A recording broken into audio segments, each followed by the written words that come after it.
لو اول مره تشوفي القناه، قناتنا الاكل الصيامي، بس هعمل معاكم النهارده الاسبونش الصيامي. كنت عملت بيه التورتتين اللي انتوا شفتوهم دول، ان شاء الله يعجبكم. بس لو اول مره تشوفي القناه، اعملي اشتراك في القناه ولايك للفيديو عشان نرفع الفيديو ونرفع القناه، ونشوف بقى مع بعض ازاي عملنا الاسبونش الصيامي. شوف بقى المقادير والطريقه.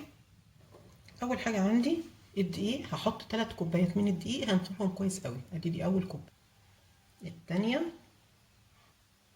ادي الثالثه.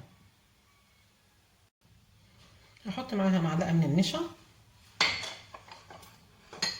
معلقه كبيره من الكاكاو الخام، وضروري يكون نوعه كويس، باكو من البيكنج باودر، اي نوع بيكنج باودر عندك هيمشي،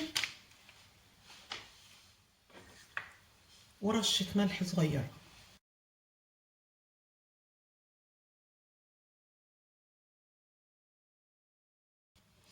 عندي هنا كوبايه من السكر، كوبايتين ونص من الميه. هحط كوبايتين وهستنى بالنص اشوف لو احتاجته، ممكن احتاجه، ممكن احتاج اكتر لما اشوف قوام العجينه. عندي هنا معلقتين كبار من اي زيت نباتي يكون ملوش ريحه، عباد ماشي، ذره ماشي، وعندي معلقه كبيره من الخل، عندي طبعا الفانيليا، وممكن نستغنى عنها على اساس مفيش بيض، بس عشان تدي ريحه حلوه للسبونش بتاعي. وعندي هنا معلقه كبيره من محسن الكيك. طبعا انا كنت عملت لكم قبل كده التورته من غير محسن، كانت حلوه جدا. هسيب لك اللينك بتاعها في صندوق الوصف. نبتدي بقى ايه، نضرب كل الحاجات دي مع بعضيها.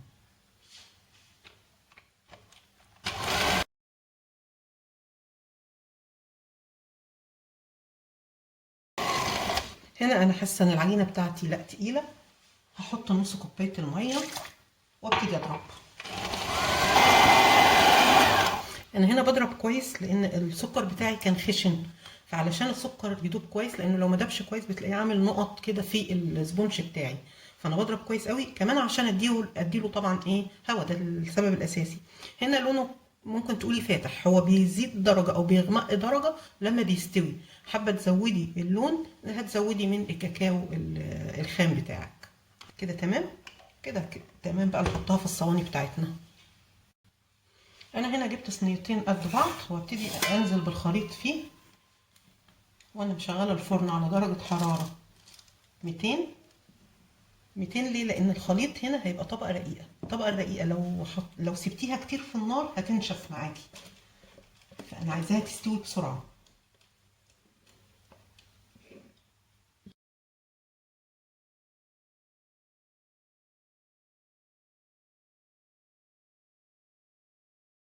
ابتدي اخبطها كده خبطتين، اطلع الهواء، والتانيه، واروح بقى احطها في الفرن واوريها لكم بعد ما تخرج من الفرن. كده بعد ما خرجت من الفرن هي لسه سخنه،